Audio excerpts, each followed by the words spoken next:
Are you tired of feeling like you're drowning in debt? Like you're working harder and harder just to tread water? I hear you. Debt can feel like a suffocating weight, but let me tell you, there's a way out. It's time to break free from the chains of debt and build a life you love. A life where you're in control of your money, not the other way around. Today, we're going to explore 10 simple yet powerful habits that will put you on the path to financial freedom. We're talking practical steps you can start taking today, no matter your income or how much debt you have. Get ready to take control of your finances and start living with intention.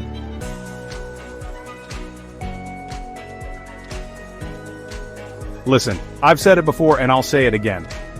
A budget is the foundation of a solid financial future.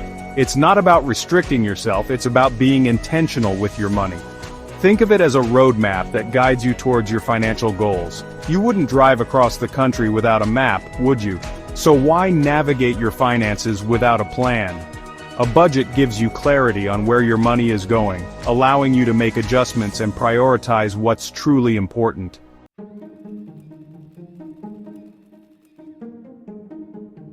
Now, I know what you might be thinking. Dave, budgeting sounds complicated and restrictive. Let me tell you, it doesn't have to be. You don't need any fancy software or spreadsheets. Take it from a family of 4 I know who uses a simple whiteboard in their kitchen to track their monthly expenses. They make it a family affair, getting everyone involved in setting financial goals and sticking to the budget. They write down their income, their fixed expenses like rent and utilities, and then their variable expenses like groceries and entertainment. Each week, they update the whiteboard with their spending, making it a visual reminder of their progress. The key is to find a budgeting method that works for you and your family. Whether it's an app, a spreadsheet, or a good old-fashioned notebook, what matters is that you're tracking your income and expenses and making conscious spending decisions.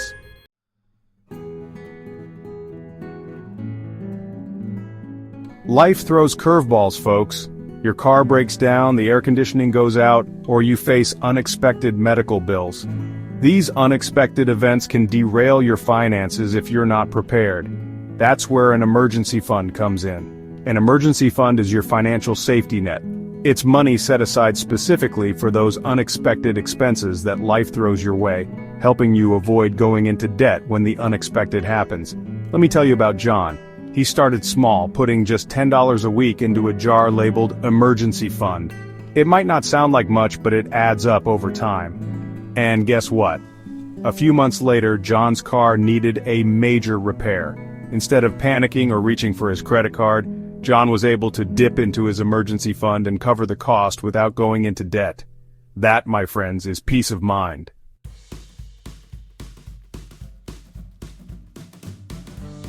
Now, I understand that coming up with a large sum of money for an emergency fund can feel overwhelming, especially when you're already on a tight budget. But here's the good news. You don't have to do it all at once. Start small. Even if it's just $5 or $10 a week, the important thing is to start somewhere. Remember Lisa? She started by transferring a small amount from each paycheck into a separate savings account, specifically for her emergency fund. She treated it like any other bill, making it a non-negotiable part of her budget. Within 6 months, she reached her goal of saving her first $1,000. That's right, folks, slow and steady wins the race. Remember, building an emergency fund is a marathon, not a sprint. The goal is to gradually build up your savings so that you're financially prepared for whatever life throws your way.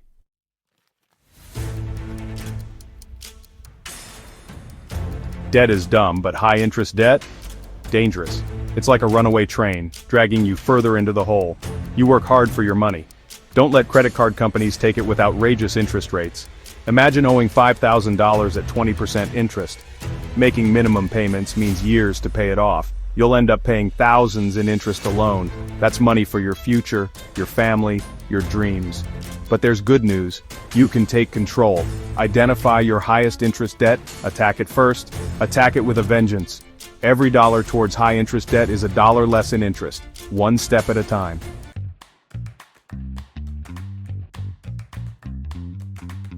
When tackling debt, consider the debt snowball method. It's all about momentum. List debts smallest to largest. Attack the smallest debt first. Small wins keep you motivated. Roll payments into the next debt, like a snowball gaining power. Prefer saving on interest? Try debt avalanche. Prioritize high-interest debts. Save money in the long run. Choose the method that suits you. Pick a method and stick with it. Don't let debt control your life. You've got this.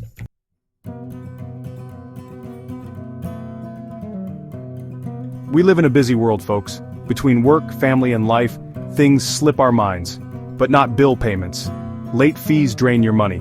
That's where automation helps. It's your finance assistant. Set it up once and you're good. No more late fees, no more stress. Your future self will thank you.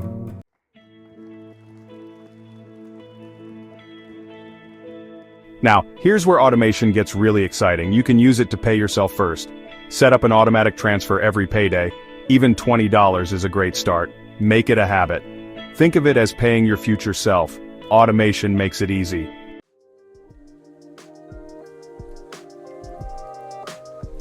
It's not always the big purchases that derail our finances. It's those small, sneaky expenses that chip away at our bank accounts.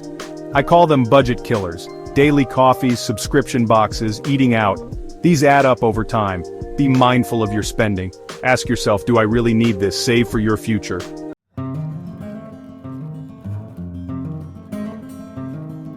Identify budget killers and eliminate them. Review your spending habits, highlight cringe-worthy expenses, cut unnecessary subscriptions, pack lunch instead of eating out, negotiate lower rates, find cheaper entertainment.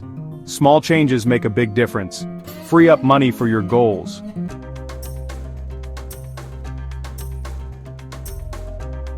Listen, we've all been there. You're at the store, credit card in hand, and it feels like you're playing a game you can't win. You swipe, you spend, and the debt just keeps piling up. It's time to take back control, folks. Use the cash envelope system. Budget for categories and put cash in envelopes. Take the corresponding envelope to the store and spend only what's in there. It's about awareness, not deprivation.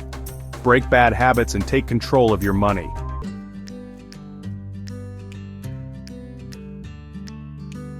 Now, I understand that carrying around envelopes full of cash isn't always practical in today's world. That's where your debit card can be a powerful tool. Think of it as your digital cash. Every time you swipe that debit card, imagine you're handing over cold, hard cash. Keep track of your spending in real time. Use your banking app, a spreadsheet, or even a good old-fashioned notebook. Whatever works for you.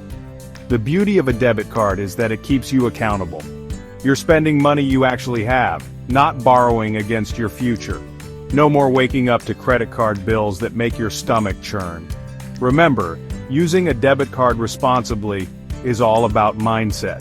It's about making a conscious choice to live within your means and avoid the temptation of those shiny credit card rewards, which, let's be honest, are just ways to trick you into spending more.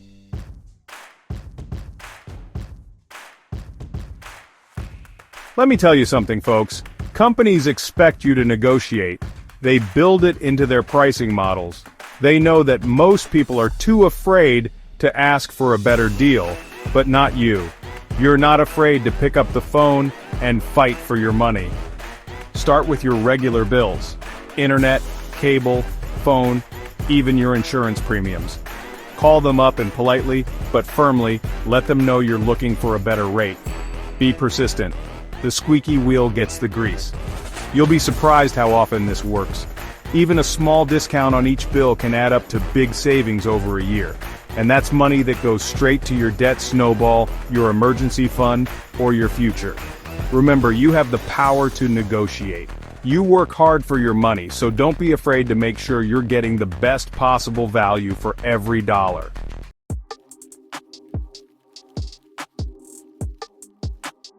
Now let's talk about those pesky credit card interest rates. Those high percentages are designed to trap you in a cycle of debt, but you're not going to let that happen. Pick up the phone and call your credit card company. Let them know you're a valuable customer and you're looking for a lower interest rate. Be prepared to negotiate. If they're hesitant, don't be afraid to mention competitor offers. Sometimes just the threat of you taking your business elsewhere is enough to get them to budge. Lowering your interest rate even slightly can save you hundreds, even thousands of dollars in interest payments over the life of your debt. That's money that stays in your pocket, not theirs.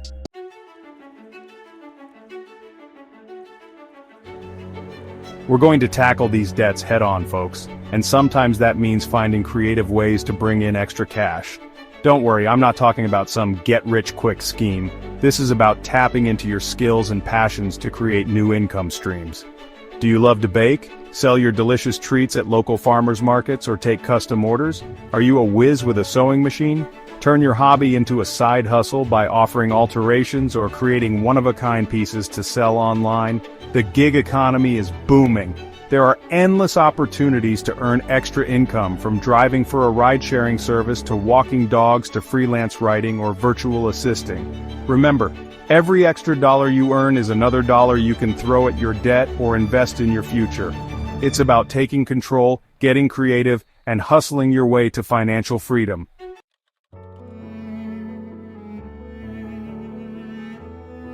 Now, starting a side hustle isn't the only way to boost your income. Think about your existing skills and experience. Could you take on freelance projects in your field? Maybe you're a graphic designer who can take on some evening or weekend work. Or perhaps you're a skilled writer who can offer editing or copywriting services. Don't underestimate the power of your network.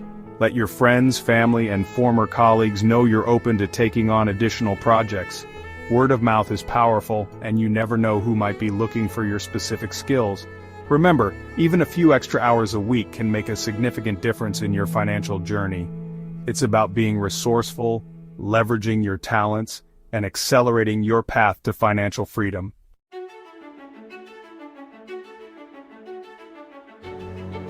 You can't out-earn stupid. Learn the rules. Financial education is about learning the basics.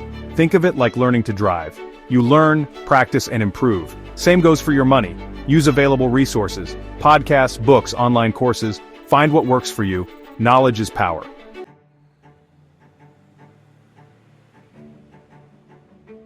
Take Rachel, for example. She started listening to a financial podcast every morning during her commute. It was like having a personal finance guru riding shotgun. She learned about budgeting techniques, debt-crushing strategies like the debt snowball, and even started dipping her toes into investing. Rachel realized that knowledge really was power, and she was finally in control of her money instead of the other way around. Then there's Mark. He was determined to stay debt-free once he crawled out of that hole, so he joined a free online course about investing. He learned about different investment options, how to assess risk, and how to build a solid financial future. See, folks, education is an investment in yourself, and it pays the best interest. Don't be afraid to get started. Your future self will thank you for it.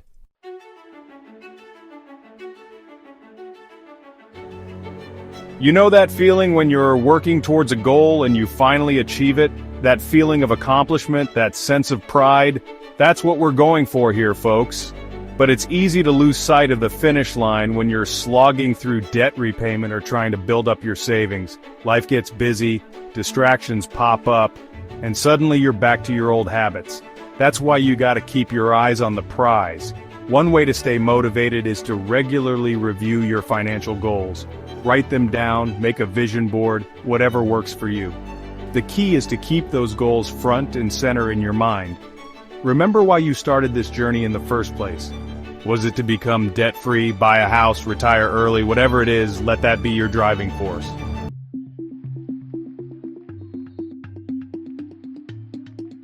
Now Ben, he's one of my kind of people. He created a big old chart to track his debt payoff progress. Every time he knocked out a debt, he'd grab a big red marker and cross it off that chart with a triumphant yell. It was his way of staying motivated and celebrating those small victories. And let me tell you, those small victories add up to big wins over time. Laura, on the other hand, she was a visual person. She created a vision board with pictures of all the things she wanted to achieve: a dream vacation, a debt-free home, financial peace of mind. She'd look at that board every day and visualize herself achieving those goals. See folks, staying motivated is crucial. Find what works for you, whether it's celebrating milestones, visualizing your success, or finding an accountability partner. Remember, you've got this.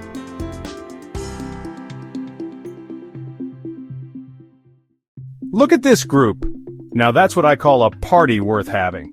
They've traded in their debt shackles for a life of freedom, and they're celebrating the right way with a debt-free cake and smiles as bright as their futures. Becoming debt-free isn't just about numbers, it's about reclaiming your freedom and peace of mind. It's about taking control of your finances so you can live the life you've always dreamed of. Remember, every small step adds up. You're not alone on this journey. Millions are working toward financial independence just like you. Stay patient, stay consistent, and celebrate every victory, no matter how small. The best days of your financial life are ahead. Now go out there and make it happen. You got this.